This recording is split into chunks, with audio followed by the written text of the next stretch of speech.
Hello everyone, my name is Bob, and I'm so excited to be here with you today. Today we're going to talk about something really important, stuttering. I'm going to begin today's video by sharing a personal experience. When I was in primary school, whenever I got into a quarrel with other students, the teacher would always say, "You can come tell me what happened and I'll help you guys solve the problem." But whenever I tried to explain what happened from my point of view, my classmates always spoke their versions faster and more fluently than I did. The teacher didn't have the patience to listen to my story. My voice wasn't heard, and that made me feel deeply sad and invisible. In this video, I want to share the real feelings of people who stutter, people who, like me, simply want to be heard. I'll also offer some suggestions on how to communicate with us in a more respectful and supportive way. My goal is to build a more inclusive and welcoming community. By the end of our time together, I hope you will know so much more about stuttering, and most importantly, you'll know how to be the most helpful, kind, and understanding person. Are you ready? Let's go. Alright, let's start with the basics. What exactly is stuttering? Well, imagine you're trying to say something, but sometimes the words get a little stuck, or they come out in a bouncy way, or they stretch out longer than usual. That's stuttering. Stuttering is just a different way of talking.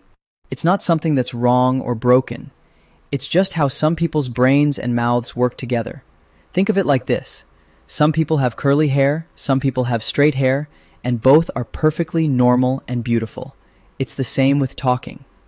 Many kids go through a phase where they stutter a little bit, especially when they're between 2 and 5 years old.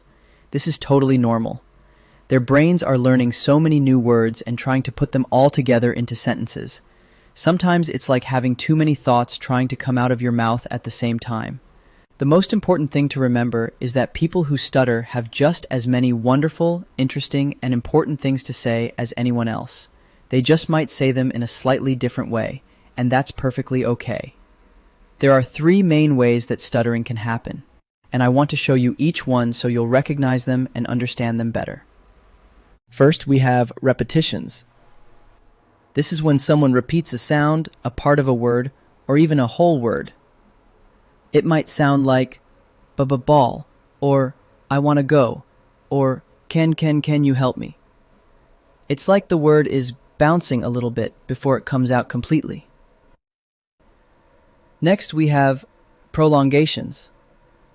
This is when someone stretches out a sound longer than usual. It might sound like sun instead of sun, or my instead of my. It's like the sound is taking its time to come out, kind of like stretching a rubber band. Finally, we have blocks.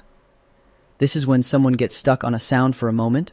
Sometimes they might pause for a moment before a word comes out, like I want to play. All of these are completely normal ways of talking for people who stutter. None of them are wrong or bad, they're just different. And you know what? The person talking usually has something really interesting or important to say, so it's always worth waiting and listening. I bet you're wondering, Bob, why do some kids stutter and others don't? That's a really great question, and I'm glad you asked. The truth is, scientists and doctors are still learning about exactly why some people stutter, but they have discovered some really interesting things. First, it often has to do with how the brain works. You see, when we talk, our brain has to do a lot of things all at the same time. It has to think of the words we want to say, then send messages to our mouth, tongue, and throat to make all the right sounds, and then coordinate everything to come out as speech. It's actually pretty amazing when you think about it. For some people, especially kids, sometimes the brain and the mouth need a little extra time to work together perfectly. For some kids, the talking process just takes a little more practice and patience. Another thing we've learned is that stuttering often runs in families. If a mom, dad, grandparent, or other family members stuttered when they were young, there's a higher chance that a child might stutter too.